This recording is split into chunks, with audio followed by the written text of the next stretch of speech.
Ada sebuah surah dalam juz 30 Al-Quran. Saya yakin anak-anak TPA kita juga menghafalnya. Begitu pula dengan hadirin di sini. Tetapi banyak sekali kaum muslimin yang tidak mentadabburinya, tidak merenungi kandungan-kandungan makna ayat ini atau ayat-ayat dalam surah ini, sehingga akhirnya mereka terkena dalam ancaman dalam ayat atau dalam surah ini. Surah ini saudaraku diberi nama oleh Allah Subhanahu wa taala dengan surah Al-Humazah. A'udzu billahi minasyaitonir rajim. Bismillahirrahmanirrahim. Wailun likulli humazatin lumazah alladzi jama'a malan wa 'addadah yahsabu anna malahu akhladah kalla layunbadhanna fil hutamah wa ma adraka mal hutamah narullahil muqadatu allati tattali'u 'alal af'idah innaha 'alaihim mu'sadah fi 'amadin mumaddadah.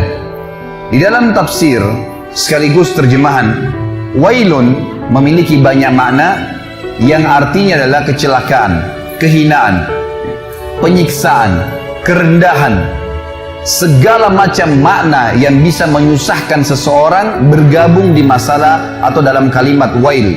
Seperti misalnya dalam ayat lain, wailun lil mutaffifin, kecelakaan, kehancuran, kebinasaan. Bahkan ulama tafsir mengatakan nama sebuah lembah di api neraka namanya wail. Allah mengatakan wailun likulli. Kata-kata li ini berarti untuk, dan kullu berarti semuanya. Dan kalau bergabung antara li dengan kullu berarti tidak ada pengecualian. Allah mengatakan wailun likulli, kecelakaan, kehancuran, kebinasaan, siksaan, lembah di api neraka untuk semua, tidak terkecuali. Siapakah yang Allah ancam saudaraku? Dua kelompok, humazatin lumazah. Humazah ini kata ulama tafsir maknanya adalah orang yang sibuk menceritakan aib orang lain dengan lisannya.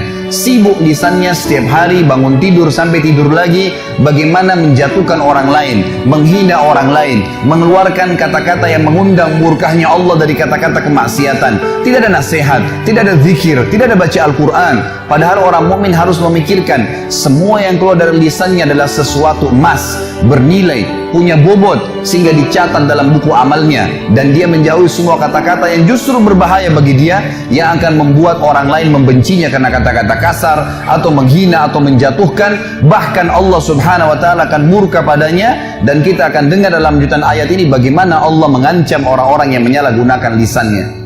Allah Subhanahu wa taala mengatakan lanjutannya lumazah.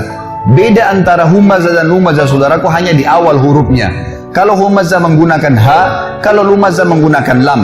Kalau tadi humazah orang yang sibuk menceritakan aib orang lain, menjatuhkan, menghina dengan lisannya, maka lumazah adalah orang yang sibuk mencontohkan aib orang lain dengan perilakunya.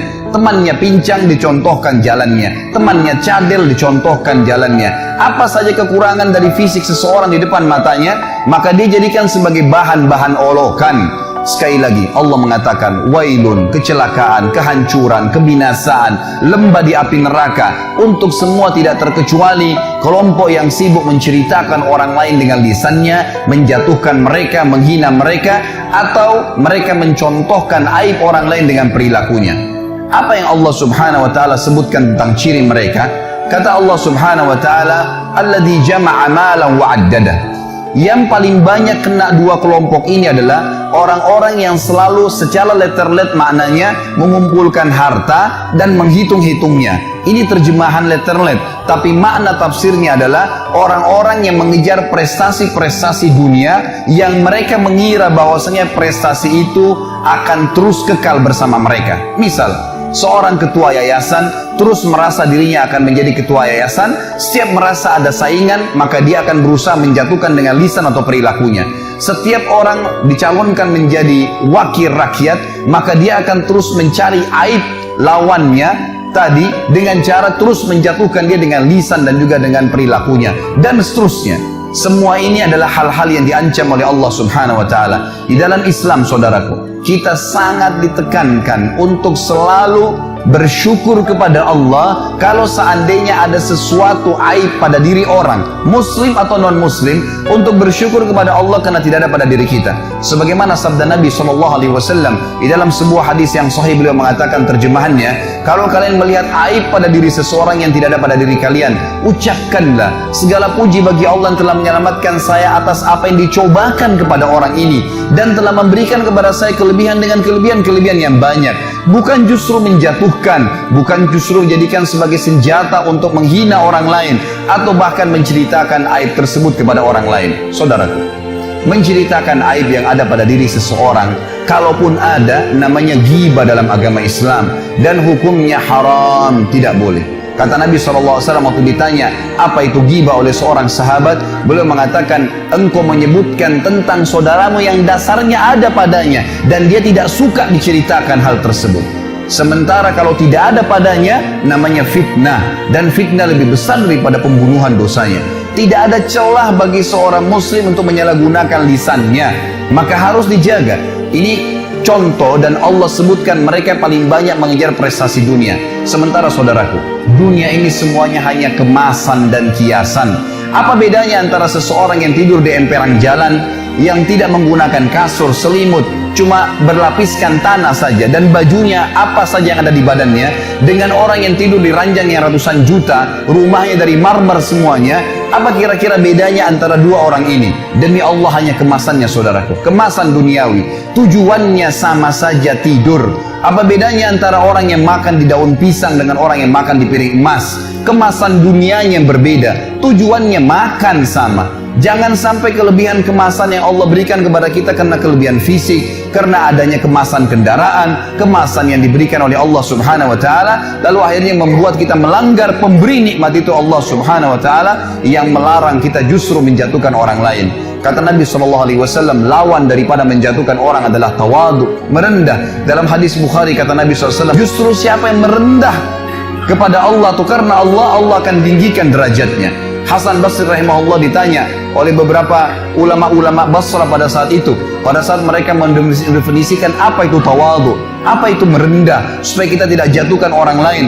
Maka mereka memberikan definisi beragam macam. Lalu Hasan Basri mengatakan, kalau menurut saya adalah, jangan pernah kau lihat siapapun orang muslim di depan matamu, kecuali kau pastikan dan katakan dalam dirimu, dia lebih baik daripada saya. Kalau dia lebih tua, katakan orang ini lebih dulu mengenal Islam dari saya, maka pasti lebih banyak pahalanya. Kalau dia lebih muda, katakanlah bahwasanya dia lebih muda dari saya, sehingga dosanya lebih sedikit dan Allah lebih muliakan dia.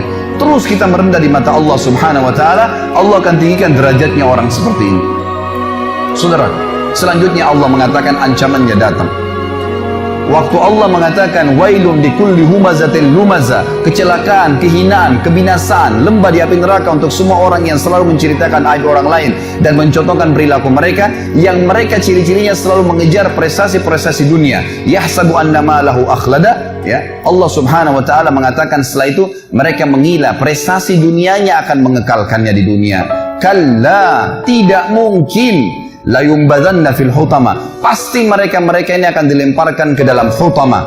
Allah lanjutkan, wa ma adraka mal hutama, tahukah kalian kenapa harus kalian takut, khawatir jangan sampai masuk ke hutama itu? Narullahil muqada, apinya Allah yang muqada. Kata para ulama tafsir, muqada maknanya adalah mushtailah, yang berkobar-kobar. Teman-teman sekalian, renungi makna ini. Kalau seseorang di antara kita mengambil korek gas yang biasa dipakai bakar oleh teman-teman kita mungkin yang masih merokok, kalau dia bakar jarinya 10 detik saja, jari dibakar dengan api yang kecil sudah memar. Kalau 10 detik, kalau 1 menit teman-teman sekalian sudah cukup untuk membuat mateng tangan itu, dan perlu operasi untuk diperbaikin. Bagaimana dengan api yang berkobar-kobar? Banyak orang tidak merenungi masalah ini, tidak memikirkan api yang berkobar teman-teman sekalian luar biasa. Kalau membakar maka akan menghanguskan tubuh seseorang. Allah mengatakan narullahil muqada, apinya Allah yang berkobar-kobar.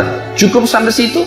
Ternyata tidak. Allah masih sambung lagi, allati, yang api itu tattali'u 'alal af'idah, sifatnya api itu kalau dibakar kakinya penghuni neraka nanti yang humaza dan lumaza ini akan membakar sampai ke jantungnya, sampai pada target alal afidah, ke jantung manusia. Kata para ulama tafsir, kalau dibakar kakinya langsung ke jantungnya terbakar. Padahal kalau rasional kita datangkan manusia dan dibakar teman-teman sekalian, yang terakhir terbakar jantungnya karena diselimuti oleh kulit, otot, tulang dan seterusnya.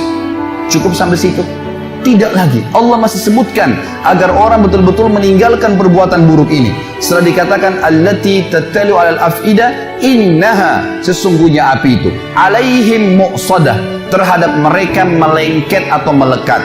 Kalau ada api teman-teman sekalian, kita dilemparkan, disemprotkan api, lalu api itu tertarik kembali, kita rasakan panasnya tapi cuma sebentar. Tetapi kalau tubuh kita diberikan bensin, lalu disemprotkan api sehingga api itu melekat di tubuh kita, maka akan terus terasa panasnya, per detiknya terasa panas. Maka Allah menggunakan kalimat ini. Api neraka utama tadi itu bukan hanya berkobar-kobar, tapi pada saat disemprotkan ke tubuh seseorang nanti, naudzubillah, yang melanggar melakukan dua perbuatan ini, apinya akan melengket ke tubuhnya sampai terbakar, baru padam api tersebut. Diulangi lagi, begitu terus, tidak akan pernah habis sampai dosanya dibersihkan oleh Allah Subhanahu wa Ta'ala. Dan ingat, ancaman ini berlaku bagi seorang muslim yang dengan syahadatnya pun dia sudah bisa masuk surga sebenarnya, tapi akan dimasukkan ke neraka. Dan ini baru satu jenis siksaan karena bahaya lisan dan contoh perilaku. Belum bicara masalah dosa zina, belum bicara masalah dosa riba, belum bicara masalah dosa durhaka dengan orang tua, ditambahkan azab-azab kepada mereka. Sangat konyol kalau orang mengatakan tidak ada masalah, saya disiksa dulu di neraka, toh akhirnya saya akan masuk ke dalam surga. Ini perkataan syaitan yang akan menyesatkan setiap mukmin yang akhirnya menganggap remeh dosa. Subhanallah, Allah mengatakan sungguhnya api itu sampai ke dalam jantung manusia dan api itu melengket pada mereka. Inna alaihim muqsadah. Tidak cukup sampai itu teman-teman sekalian. Allah menutup surah ini dengan kalimat, kata ulama, yang luar biasa. Kalimat ini menandakan siksaan yang luar biasa, tidak bisa dibayangkan. Fi amadin mumaddadah, kata Allah, dan mereka akan diikat di tiang-tiang yang bergelantungan. Kata ulama tafsir, penutupan surah ini luar biasa kalau orang memahaminya. Rasionalnya begini, kalau masjid ini kita tutup semua, tidak ada lubangnya sedikit pun, lalu kemudian kita bakar dengan api, teman-teman sekalian, ada orang yang mau dibakar di sini, nggak diikat di tiang, dibiarkan dia berlari-lari sana sini, tapi penuh dengan api ruangan ini. Pasti dia akan mati terbakar, tapi ada jeda pada saat dia lari ke sana, dia lari ke sini, ada jeda, dia tidak rasakan panasnya api. Tapi teman-teman sekalian, renungi makna ayat ini, namanya tadabbur, mengambil hikmah dan hukum yang Allah inginkan. Kalau kita tancapkan tiang di atas atap masjid ini, ditancapkan tiang seperti misalnya tiang lampu yang besar, lalu kita ikat seseorang di situ, kemudian dibakar ruangan ini, dia bergerak kiri kanan pun tetap akan merasakan panasnya api siksaan tersebut per detiknya. Dan ini kata ulama adalah makna yang luar biasa, mengandalkan sudah cukup seorang muslim meninggalkan dosa ini, saudara.